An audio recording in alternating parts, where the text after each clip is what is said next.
자, 이번 시간은 제5장 퇴직연금 파트가 되겠습니다.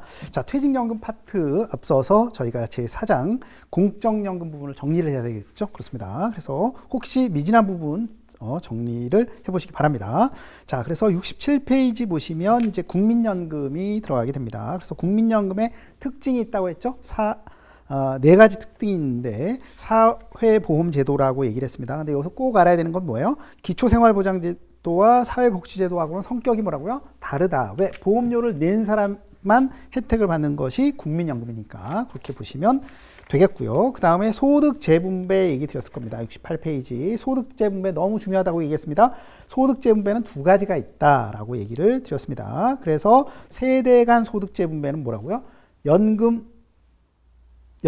가입자의 연금보험료를 가지고 연금수급자에게 지급한다라고 얘기했죠. 그래서 이걸 뭐라고요? 세대 간 소득재분배라고 얘기했고 세대 내 계층 소득재분배가 있다고 얘기했습니다. 그래서 고소득층의 소득을 저소득층으로 이전하는 거. 그 다음에 또 뭐라고요? A값을 포함해서 국민연금의 계산식이 되는 것. 그래서 저소득층은 높게 뭐라고요? 고소득층은 낮게 이렇게 하는 게 뭐라고요? 세대 내 계층 간 소득 재분배다 이런 얘기를 했습니다. 이거 반드시 구분할 수 있어야 되겠고요. 가입의 강제성 넘어가도 되겠고요. 그 다음에 연금의 실질 화폐 가치를 유지한다 이렇게 얘기했습니다. 그래서 여기 꼭 기억할 것 처음에 연금을 지급할 때는 과거 보험료 납부 소득에 대해서 연도별 재평가율을 적용한다. 그죠? 이렇게 얘기했고요. 그런 다음에 연금을 지급하고 나서는 그죠? 연금 지급 중에는 소비자 물가 상승률에 따라서 연금액을 증가시켜서 지급한다. 요거 구분하셔야 되겠고요. 가입자의 종류를 보시게 되면 가입 대상입니다. 가입 대상은 국내에 거주하는 18세 이상 60세 미만인 자를 원칙으로 하게 된다. 그죠? 이런 얘기를 드렸을 겁니다.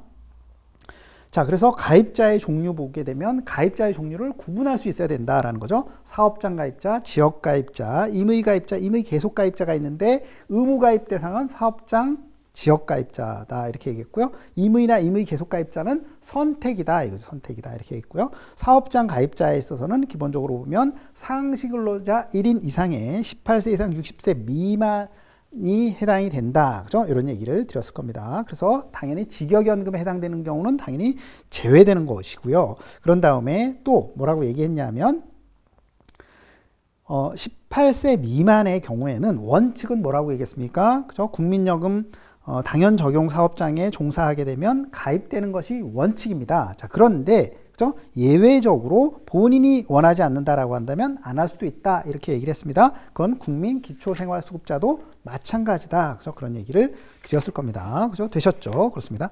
자, 그 다음에 지역가입자 나오게 됩니다. 지역가입자. 자, 그런데 지역가입자에서도 제외되는 경우가 있다고 얘기했죠? 그렇습니다. 그래서 뭐 국민연금의 가입자라든가 또 국민연금의 수급권자라든가 또 직역연금의 가입자라든가 직역연금의 수급권자라든가 또 그 배우자로서 소득이 없는 자 이런 사람들은 뭐라고요? 제외된다. 그죠? 이렇게 있고 또 18세 이상이더라도 군복무나 27세 미만으로서 학생이다. 그러면 당연히 제외되고요. 그러면서 또 국민 기초생활수급자 뭐라고요? 제외된다. 이렇게 얘기를 했습니다. 근데 특히 시험에서 주의할 건 1년 이상인 행방불명된 자는 지역가입자에서 제외된다. 그죠? 라고 얘기를 드렸을 겁니다. 자, 그 다음에 임의가입자입니다. 임의가입자는 중요한 게 뭐예요? 그죠?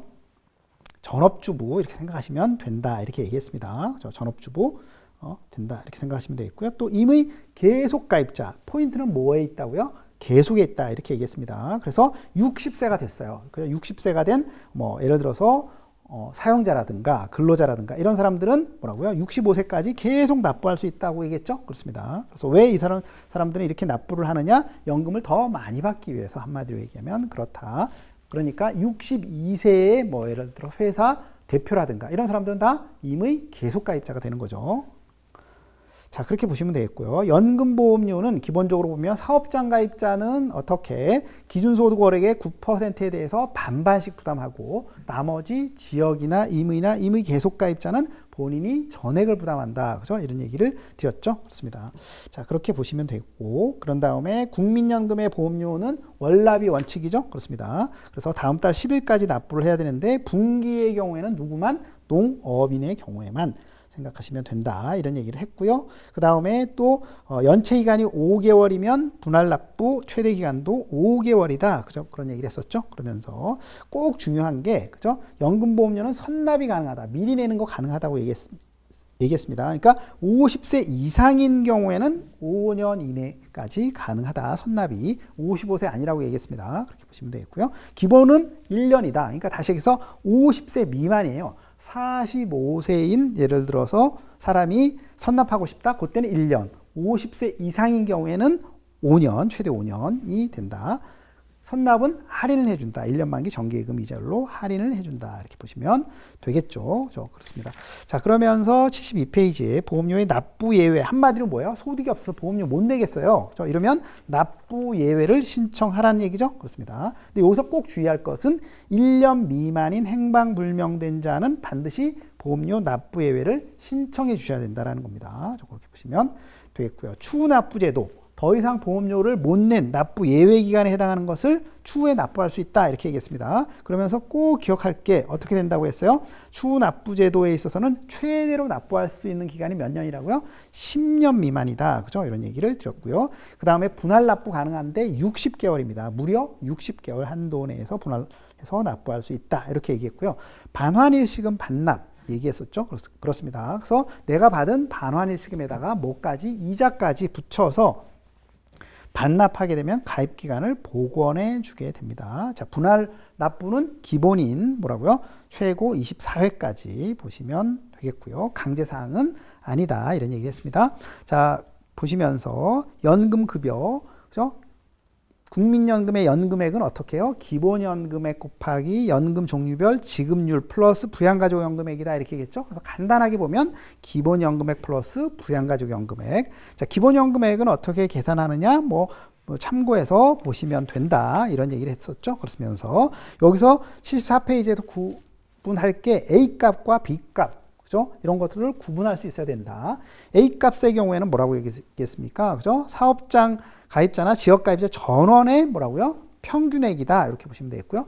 B값은 누구 거예요? B값은 수급자의 평균액이다. 이렇게 보시면 되겠죠. 그래서 기본적으로 보면 B값에 대해서 연금료, 보험료를 많이 내게 되면 더 많은 연금을 탈 수 있는 것은 뭐예요? B값입니다. B값 꼭 기억을 하시면 되겠죠. 그죠? 그렇습니다. 그 다음에 N은 20년 초과 국민연금 가입 월수를 의미한다라고 했고, 상수는 뭐예요? 소득 대체율을 맞추기 위한 값이 상수다. 그죠? 그런 얘기를 드렸을 겁니다. 그죠? 그렇습니다.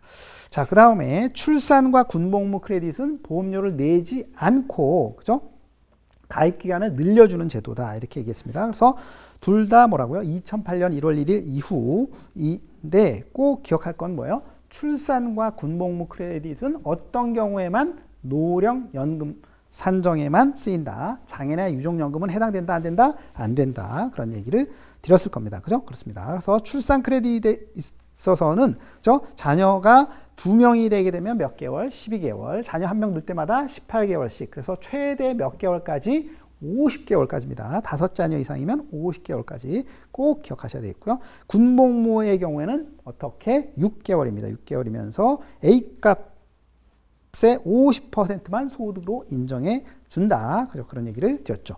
자, 실업 크레딧입니다. 실업 크레딧은 기본적으로 구직급여 받는 동안인데 가산 기간은 몇 년? 최대 1년입니다. 1년 이렇게 보시고, 그 다음에 신청은 어떻게 해요? 15일. 그런 다음에 납부는 3개월 이내에 납부해야 되고요. 본인이 부담하는 것은 뭐예요? 25%입니다. 국가 부담이 뭐예요? 75% 이렇게 생각하시면 되겠다. 중요합니다.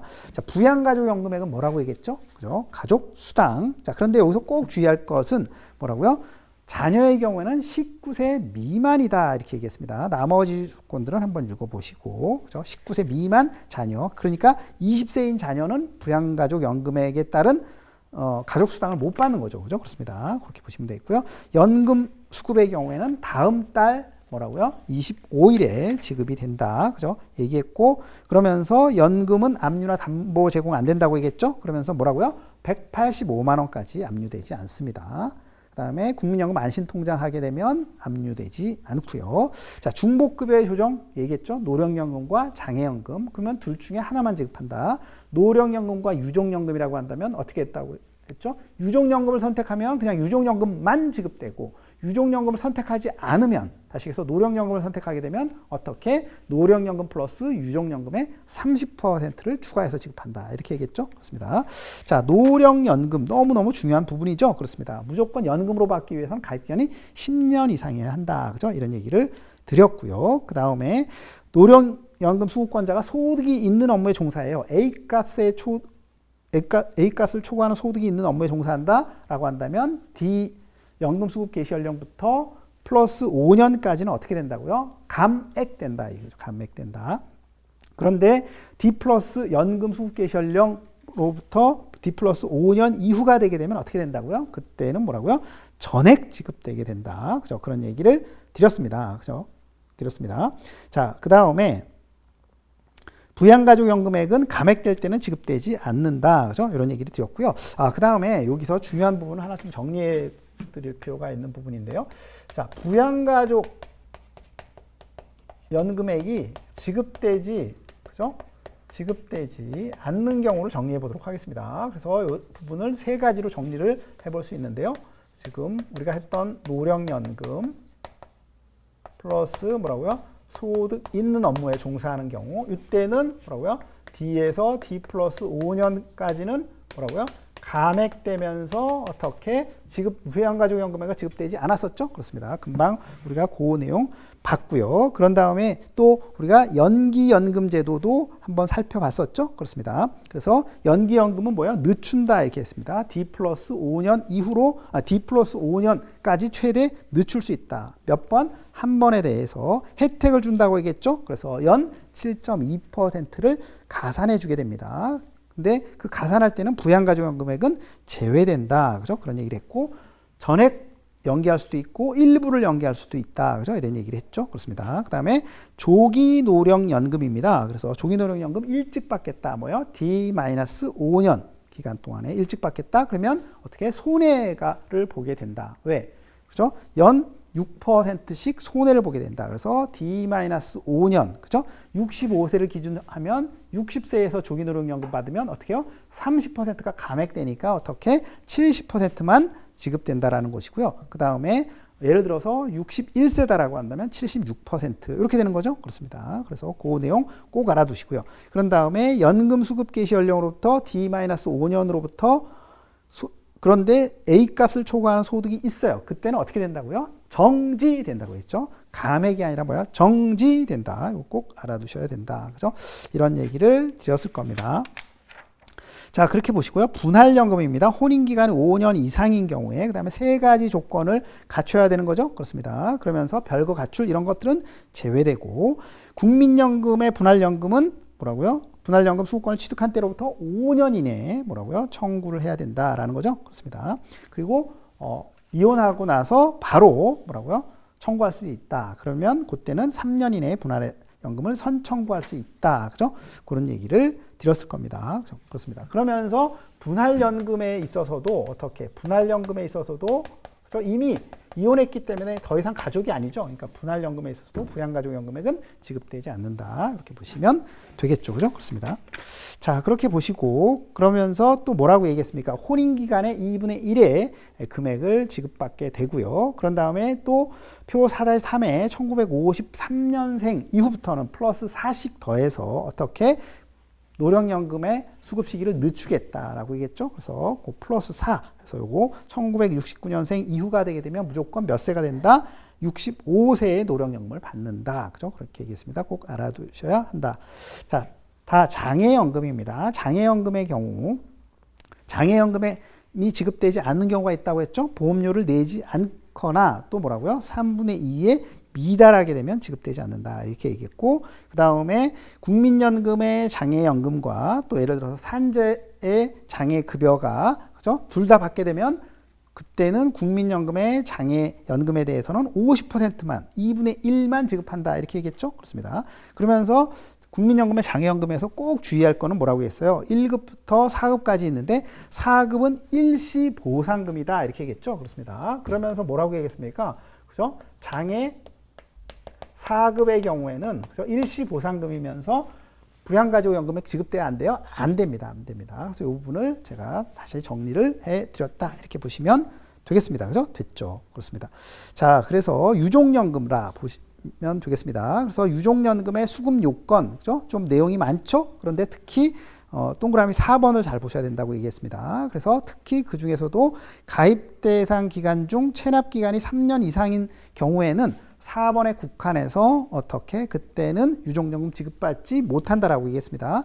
또 장애 3급, 4급인 수급권자가 예를 들어서 사망했다라고 하더라도 유족연금 지급 못 받는다. 그렇죠? 그런 얘기를 드렸죠.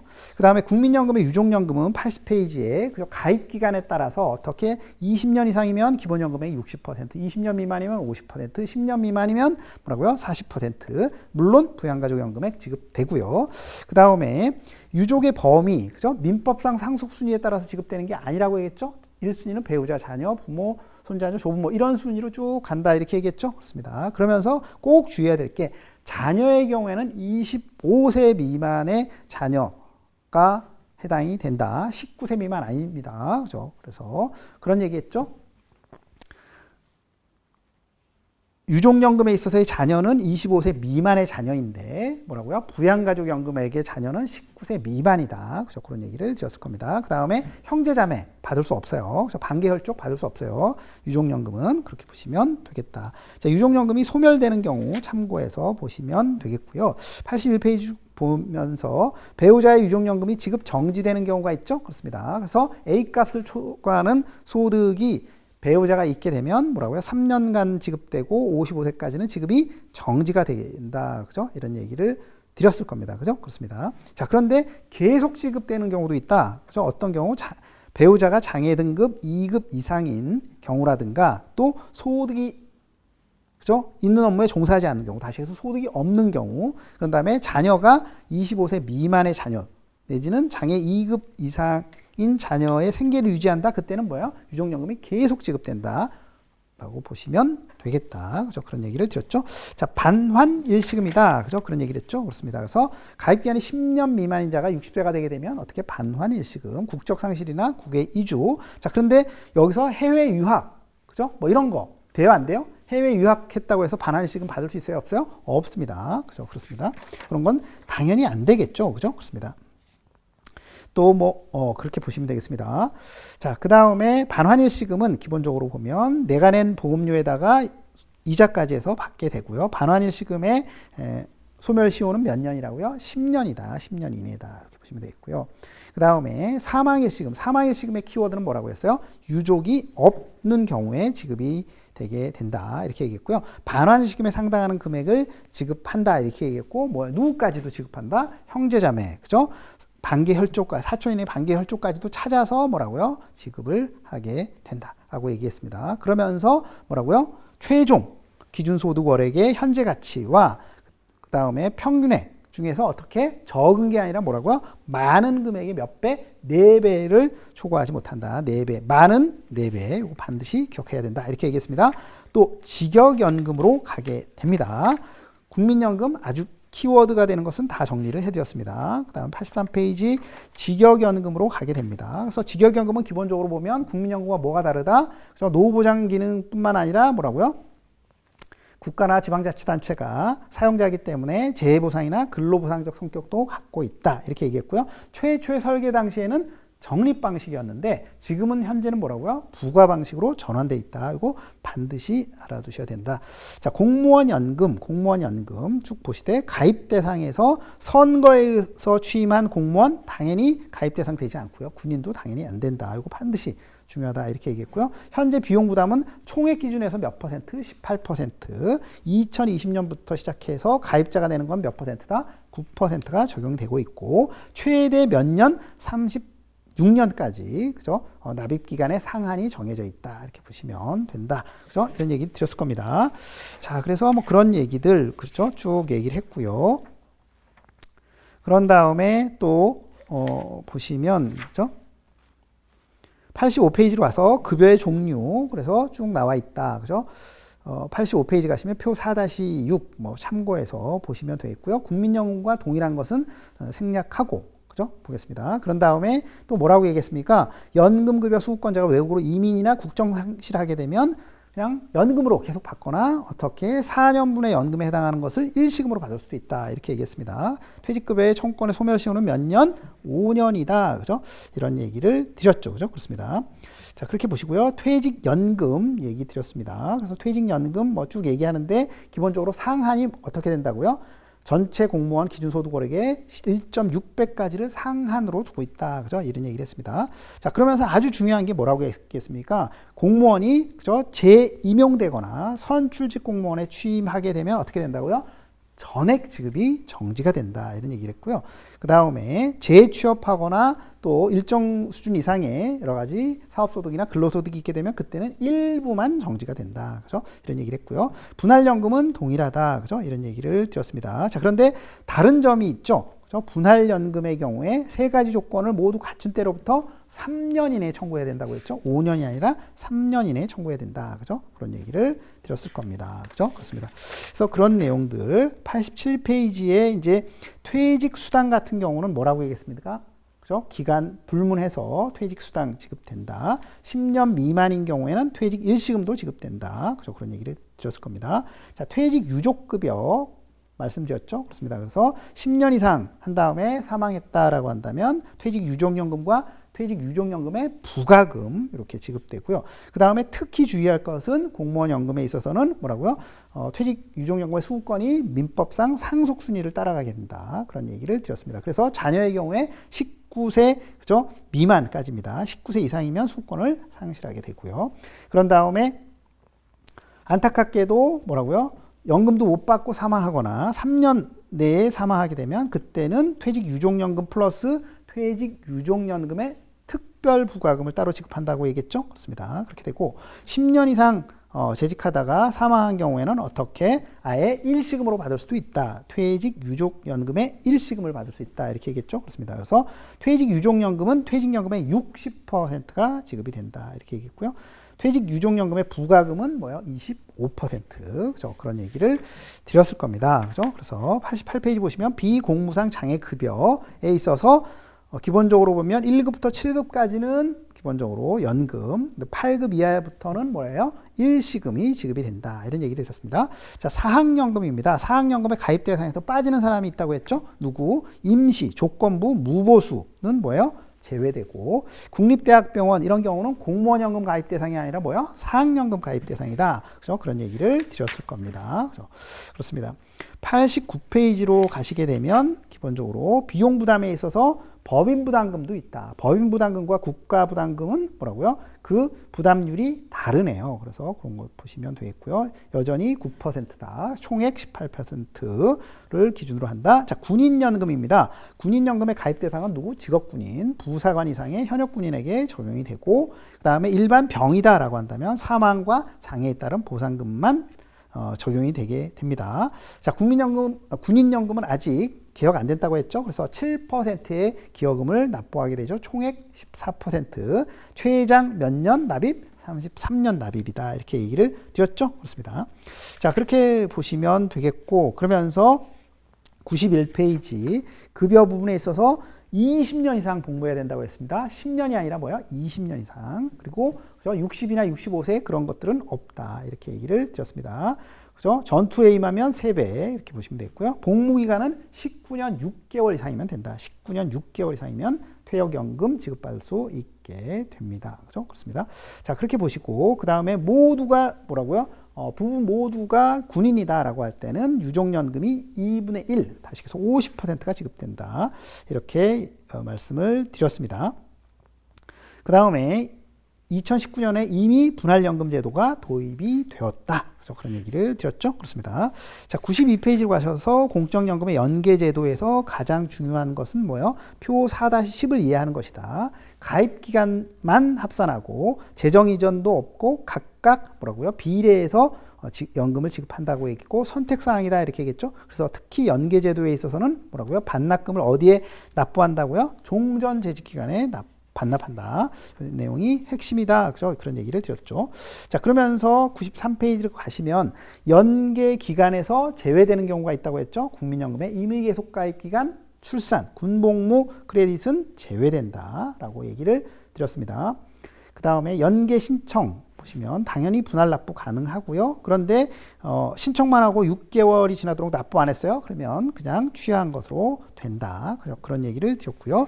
94페이지 부분에 있는 것처럼 국민연금 관련된 거, 직영연금 관련된 거 참고해서 보시되 연계급여는 20년 이상이며 이고 60세 이상이면 그죠 수급권이 생기게 됩니다. 자, 그런데 주의할 건 뭐라고요? 그런데 각 제도의 가입 기간이 1년 미만인 경우에는 그냥 일시금을 받게 된다. 그죠? 그런 얘기를 드렸습니다. 그러면서 95페이지에 그죠? 내용 설명드렸었죠. 그렇습니다. 그래서 노령연금과 유족연금이다라고 한다면 그때는 유족연금 선택하면 똑같은 얘기죠. 유족연금만. 그런데 노령연금을 선택하게 되면 유족연금의 30%를 지급받게 되는 것이고 연계 퇴직연금과 유족연금의 경우에는 어떻게 50%죠. 50%. 그죠? 그렇게 보시면 됩니다. 그런데 유족연금 선택하면 그냥 유족연금만 지급된다. 이 부분이 되겠습니다. 자, 그래서 너무 중요하기 때문에 또 내용이 또 많고 하기 때문에 거의 뭐 한 25분 이상을 들여서 4장 공적연금 부분을 정리해 봤습니다. 되셨나요? 됐죠? 그렇습니다. 자, 그렇게 해서 중요한 부분 다 정리 드렸으니까 다시 한번 들으니까 여러분들이 훨씬 더 이해가 빠를 거다. 그죠? 그렇게 생각이 듭니다. 자, 그렇게 보시고요. 자, 이제 제5장 퇴직연금 파트로 보도록 하겠습니다. 자, 퇴직연금도 한 5문제 이상 출제가 되니까 중요한 부분이고요. 특히 제3절 퇴직연금 파트 부분이 가장 출제 비중이 높겠죠. 그죠? 그렇습니다.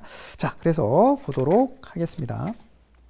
자, 그래서 99페이지 보시게 되면, 그죠?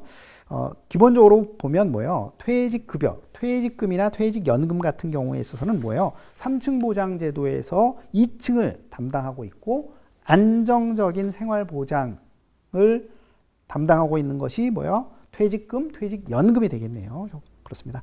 그런 것들을 참고해서 보시면 되겠고요. 그래서 첫 번째 줄에 퇴직급여를 은퇴소득으로 활용하기 위해서는 당연히 뭐예요? 연금으로 받아야 되겠죠. 일시금 수령보다는 연금 제도로 활용해서 장기간 투자하는 것이 바람직합니다. 근데 다만 현실을 보니까 어떻게 2018년도 퇴직한 근로자의 대부분이 어떻게 일시금으로 수령하더라. 뭐 이런 현실과 그죠?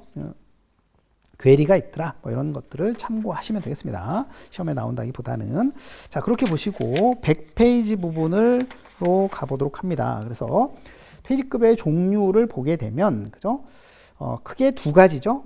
퇴직 일시금과 퇴직 연금으로 나눠볼 수 있다. 그죠? 퇴직 일시금입니다. 퇴직 일시금은 108페이지에서 이제 다시 세부적으로 나올 겁니다. 그래서 여기서는 그냥 편안하게 보시되 퇴직 일시금은 근로자가 퇴직 시 퇴직급여를 일시금으로 지급하는 퇴직금이 되겠습니다. 그래서 두 번째 줄 내려오면 퇴직금 제도는 우리나라나 뭐 일부 국가에서 시행하고 있는데 대부분의 선진국에서는 다 뭘 하고 있다라는 거예요. 퇴직연금 제도로 단일화해서 시행하고 있다라는 거죠. 이해되셨죠?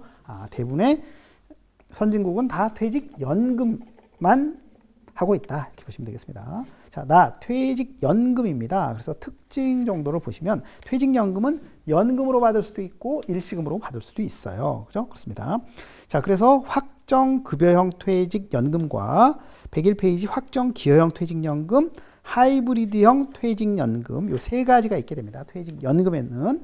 그래서 다시 돌아오셔서 100페이지 확정급여형 퇴직연금이 되겠습니다. 그래서 확정급여형 퇴직연금을 DB형이다. 보통 이렇게 얘기를 하게 됩니다. 그래서 DB형 이렇게 얘기합니다. 그래서 이것은 기본적으로 보면 사용자가 모든 부담을 지는 책임을 지는 제도예요. 그래서 기본적으로 뭘 책임지느냐? 부담금도 납부하고요. 또 뭐도 책임진다? 운영에 대한 뭐라고요? 책임도 지게 된다. 그러니까 모든 책임을 지는 제도가 확정급여형이다. 그죠? 이렇게 보시면 되겠습니다.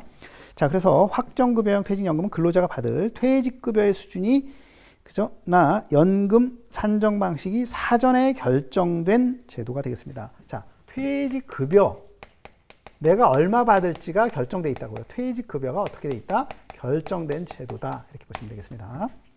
자, 그렇게 보시면 되겠고요. 그래서 우리나라의 DB형 퇴직연금은 연금 지급 시 동일한 명목 금액으로 지급하는 것이 일반적이라는 거예요. 그러니까 우리나라의 경우에는 물가 상승률을 반영해서 지급한다? 아니라는 거예요. 그죠? 되셨죠? 그렇게 보시면 되겠고, 자, 101페이지로 가셔서 두 번째 줄에 사용자는 뭘 한다고요? 부담금을 납부하고 그리고 또 뭐요? 적립금 운용에 대한 책임을 진다고요. 되셨죠? 그렇습니다. 사용자의 부담금은 적립금 운용 결과에 따라서 변동될 수 있다. 이거 꼭 알아야 되겠죠? 사용자가 부담하는 것은 어떻게 해요? 뭐라고요? 변동될 수 있다고요. 변동될 수 있다는 거예요. 꼭 기억하셔야 됩니다. 그래서 적립금 운용 결과가 예상보다 저조하게 되면 부담금을 추가적으로 납부해야 되고 반대의 경우에는 뭐예요? 낮아질 수가 있겠죠. 그죠? 그렇습니다. 그래서 적립금이 굉장히 잘 적립되고 있어요. 그러면 부담금은 낮아지고, 그죠? 그 다음에 적립 결과가 아주 안 좋아요. 그죠? 그렇게 되면 어떻게 해요? 부담금이 높여지니까 꼭 기억할 거. 그죠? DB형은 사용자 부담금이 어떻게 된다? 변동된다. 꼭 반드시 기억하셔야 되겠죠. 그죠? 그렇습니다. 자, 그렇게 보고 다음 단락에 보시면 DB형 퇴직연금에 있어서 다음 줄에 일반적으로 확정 기여형 퇴직연금 DC형입니다. DC형보다 상대적으로 뭐예요? 안정적이다. 왜? 사용자가 모든 부담에 대한 책임을 지니까. 그죠? 그래서 어떻다고요? 안정적이다. 그죠? DB형은 좀 DC형에 비해서 안정적이다. 자, 그러다 보니까 어떻게 주로 임금 상승률이 높고 안정적인 고용 상태가 유지되는 대기업 근로자들이 선호하게 된다. 그죠? 그렇습니다. 평균 임금도 높고, 그죠? 그 다음에 근속 기간도 좀 더 긴, 그죠? 대기업 근로자가 선호하는 제도가 뭐가 된다고요? 지금 뭘 하고 있어요? 확정 급여형이 되겠네요. 그죠? 그렇습니다. 그래서 이렇게 보시면 되겠다라는 겁니다. 됐고요. 확정 기여형, 그죠? 보통 이걸 뭐라고요? DC형이다 이렇게 얘기를 하게 됩니다. 그래서 확정 기여형 DC형 퇴직연금은 사용자의 부담금 수준이 사전에 결정된 제도가 되겠습니다. 그렇죠? 뭐가 결정됐다라는 거예요? 사용자의 뭐라고요? 부담금이 결정됐다고요. 부담금이 어떻게 돼 있다? 결정된 제도가 되겠습니다. 결정된 제도가 되겠고, 그 다음에 또 나오겠지만, 그런데 운용에 대한 책임은 누가 가진다고요? 그죠? 근로자가 가지게 된다. 근로자. 차이점이죠? 운용에 대한 책임은 근로자가 가지게 된다라는 거죠. 그렇습니다. 그래서 퇴직급여 수준이 어떻게 돼? 적립금 운용은 본인이 선택한다는 얘기니까 책임진다는 얘기고, 퇴직급여 수준은 적립금 운용 결과에 따라서 변동됩니다. 잘 보셔야 됩니다. 그죠? 퇴직급여는 뭐라고요? 어떻게 된다고요? 변동된다고요. 변동된다. 그죠? 변동된다. 왜? 운용에 대한 책임이 근로자가 지게 되니까 운용을 잘하면 그죠? 올라갈 거고 퇴직급여가 못하면 떨어질 거 아니니까 변동된다. 그죠? 어떤 제도가 DC형이 꼭 잘 알아두셔야 됩니다. 그렇습니다.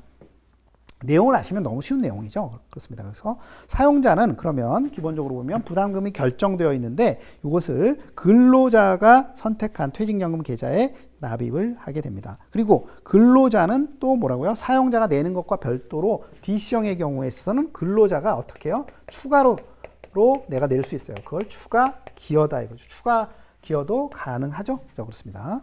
자, 그렇게 된다라고 보시면 되겠습니다. 그리고 다음 단락에 보시면 그죠? 우리나라의 경우에 대부분의 국가에서는 납입 단계와 운용 단계에서 과세하지 않고 인출 단계에서 과세를 하는 EET 방식을 채택하고 있다. T가 뭐예요? 텍스잖아요. 어느 때 과세한다고요? 텍스를 인출하는 때 과세한다라는 겁니다. 그래서 뭐라고요? EET 방식이다. EET 방식. 보시면 되겠고요. EET 방식 하게 되면 사용자 부담금은 어떻게? 그죠? 손비 처리해 줍니다. 당연히 근로자 기여금에 대해서 근로자가 낸 것에 대해서는 어떻게 해준다는 거예요? 그죠? 세액공제를 해주게 됩니다. 추가로 기여한 거에 대해서는 어떻게? 이런 혜택을 주겠다. 세액공제 혜택을 주겠다. 지금 우리 뭐 하고 있어요? DC형 하고 있다라고 보시면 되겠습니다. 자, 그렇게 되고 EET 방식에 대한 설명이 나오죠. 그렇습니다. 결론적으로 보면 납입이나 운용 단계에서는 과세하지 않죠. 그러니까 그만큼 투자 원금이 증액되고 투자 수익률이 증대된다. 그렇죠? 그렇습니다. 그래서 운용 단계에서 또 과세 이연하고 과세 이연이라는 게 뭐예요? 그렇죠? 과세를 늦추겠다라는 거예요. 어느 때 과세한다고요? 인출할 때 과세한다. 그죠? 그래서 은퇴 후 인출 단계에서 과세함으로써 절세 효과를 얻을 수 있다. 그죠? 그래서 그 절세 효과는 뭐라고요? 156페이지 체크해 놓으시면 되겠습니다. 156페이지. 그냥 간단하게 한번 보겠습니다. 그때 가서 또 보겠지만 156페이지 보니까 뭐라고 되어 있습니까? 그죠?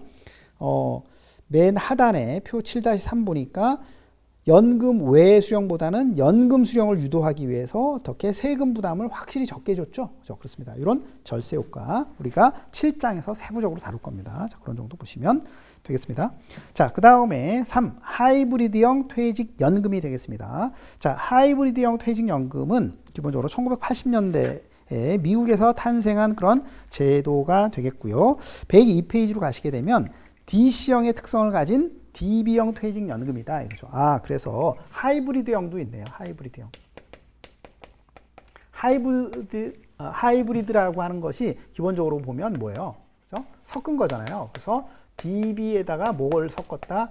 DC를 섞었다. 이렇게 보시면 되겠습니다. 그래서 이 하이브리드형을 이제 CB형이라고 얘기하죠. CB형. 그죠?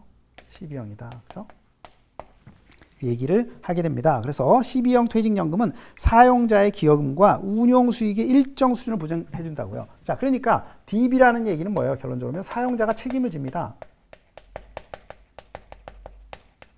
그죠? 그래서 뭘 책임진다는 거예요? 그죠? 사용자가 내는, 그죠? 여기서는 기여금이라고 표현하고 있네요.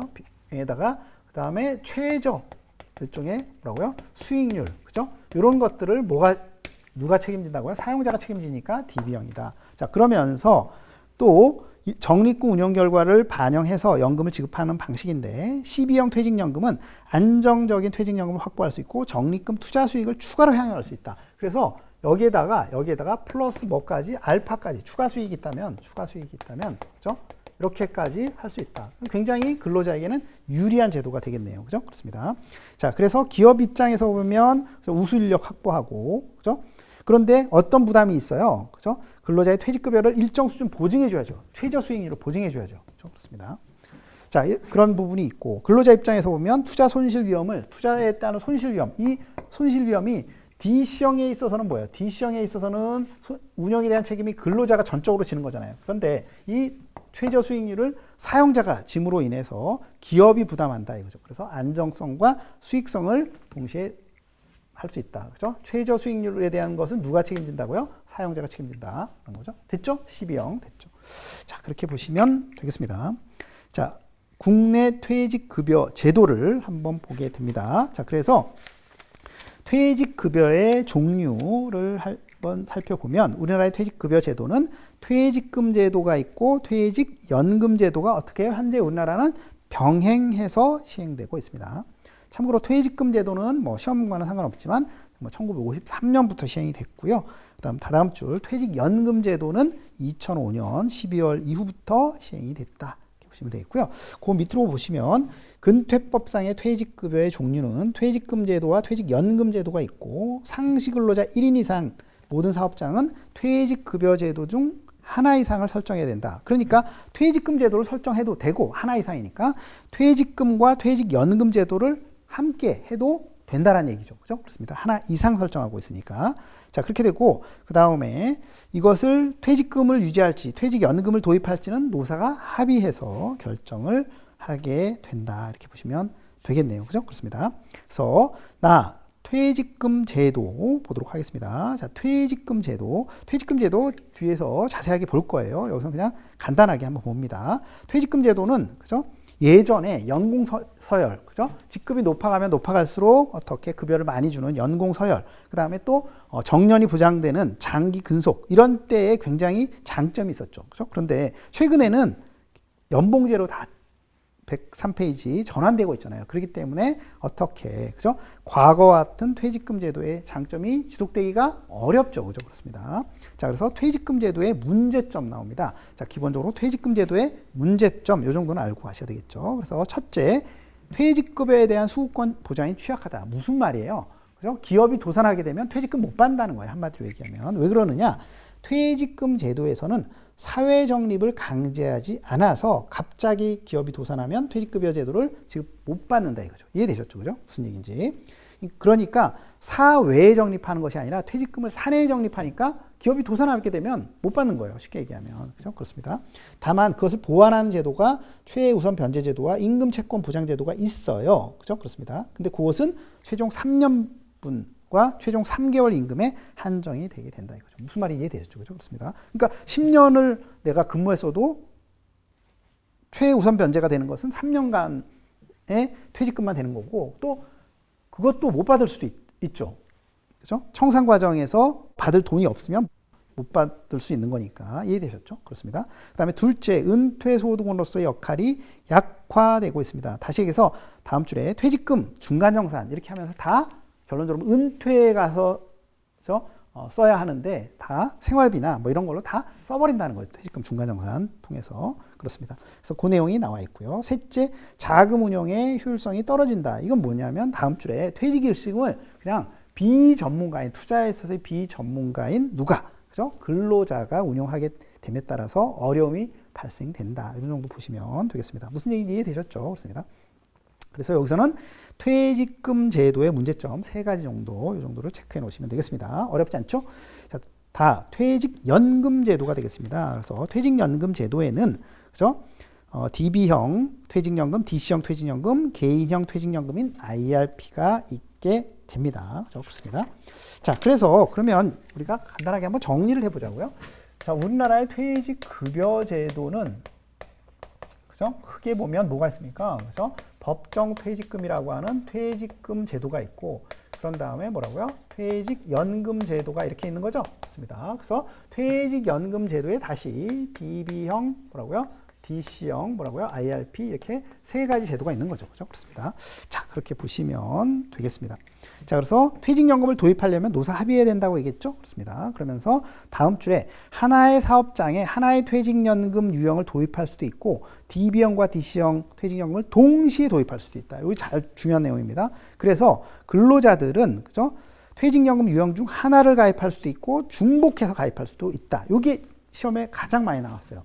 중복 가입도 가능하다는 거예요. 아, 우리 회사가 퇴직연금을 도입했어요. 노사 합의에 따라서 퇴직연금 도입했는데 우리 회사가 DB형과 DC형을 모두 도입했어요. 그래서 근로자가 이렇게 가입하는 거죠. 어떻게? DB형 60%, 그죠? DC형 40% 이렇게 가입할 수 있다 없다? 있다. 그래서 이것이 뭐예요? 이걸 뭐라고 표현하고 있다? 중복 가입이 가능하다라는 겁니다. 불가능하다라고 하면 틀린 지문이에요. 중복 가입 가능합니다. 근로자가 이렇게 나눠서 가입할 수도 있다. 꼭 기억하셔야 되겠습니다. 자, IRP에는 다시 3가지로 나눠지게 됩니다. 10인 미만이 하는 이 IRP는 다시 3가지로 나눠집니다. 그렇죠? 기업형 IRP가 있고 또 통산형 IRP가 있고 또 기업형, 통산형, 추가형 IRP가 이렇게 3가지로 또 있는 거죠. 그렇습니다. 그래서 이것도 세부적으로 다 뒤에서 나올 거예요. 그래서 10인 미만 사업장이 가입하는 것 뭐예요? 기업형이 되겠습니다. 이건 10인 미만이다. 그래서 이렇게 보시면 되겠고요. 그 다음에 퇴직 일시금을 운용하는 명목이 퇴직 일시금 운영 목적인 뭐가 있다? 그죠? 통산형이 있다라는 것이고요. 그 다음에 또 넘겨보시면 뭐라고요? 근로자가 추가로 설정하는 거, 그죠? 세액공제 받기 위해서, 그죠? 근로자가 세액공제 받기 위해서 추가로 설정하는 거, 그죠? 이게 추가형 IRP다 이렇게 보시면 되겠습니다. 자, 그렇게 여러분들이 보시면 될 것 같고요. 104페이지에 있는 표 5-1 우리나라 퇴직연금의 종류. 자, 이거 시험에 아주 단골로 나올 수 있죠? 그렇습니다. 아주 단골로 나올 수 있는 부분입니다. 그죠? 별표 2개, 이거 꼭 해놓으시기 바랍니다. 그래서 지금까지 했던 걸 정리해놨다, 이렇게 보시면 되겠습니다.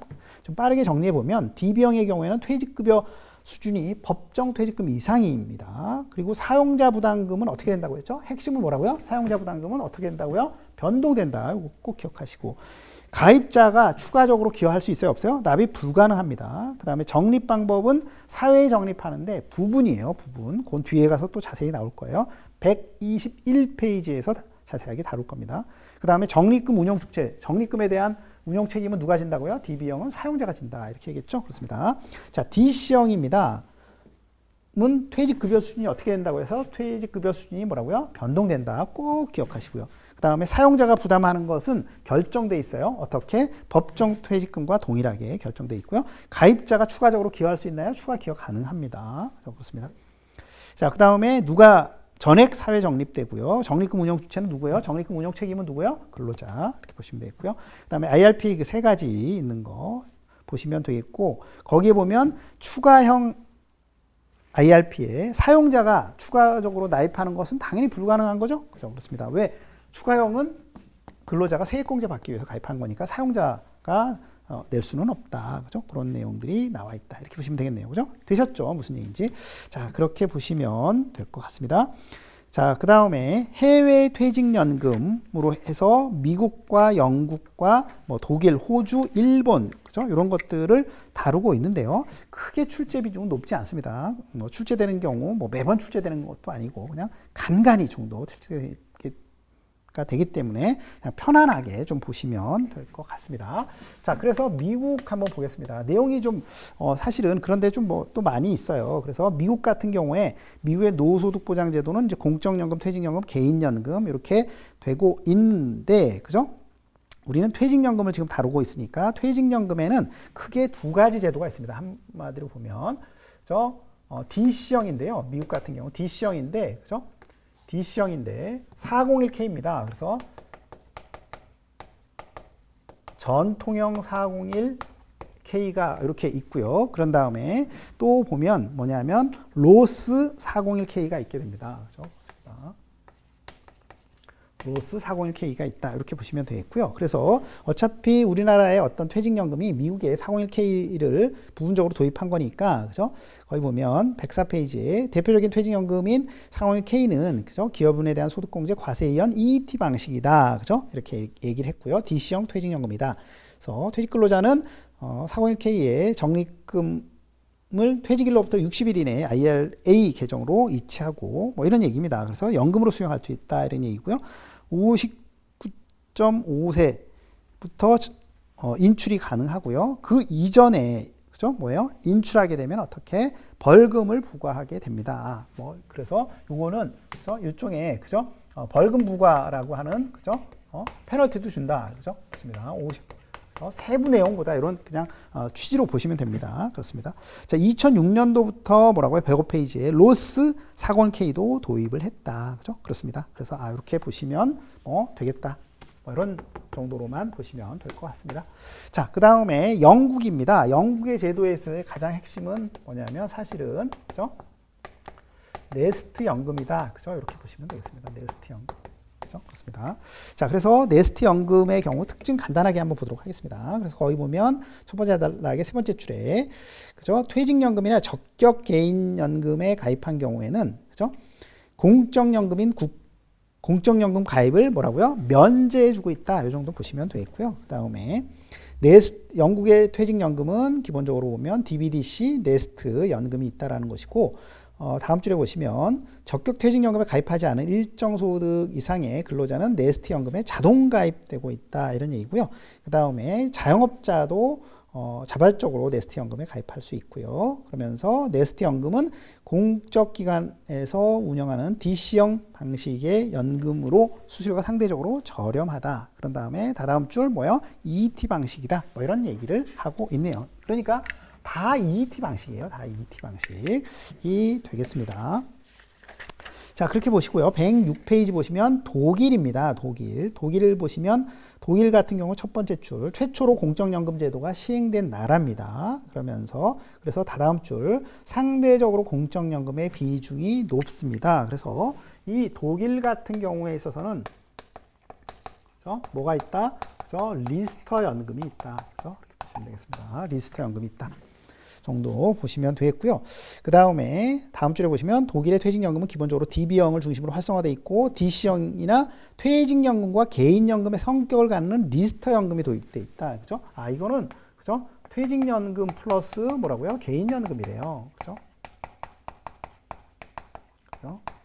이렇게 보시면 되겠고, 그죠? 그렇습니다. 근데 리스터 연금에서의 특징은 가입자와 고용주의 기여금과 정부 보조금이 소득 수준과 관계없이 정액으로 납입된다. 이 정도는 아시더라고요. 이게 이제 간간히 아주 나올 때 나오는 거니까 소득 수준과 상관없이 어떻게 해요? 그냥 같은 금액을 지급한다고요. 정액 지급.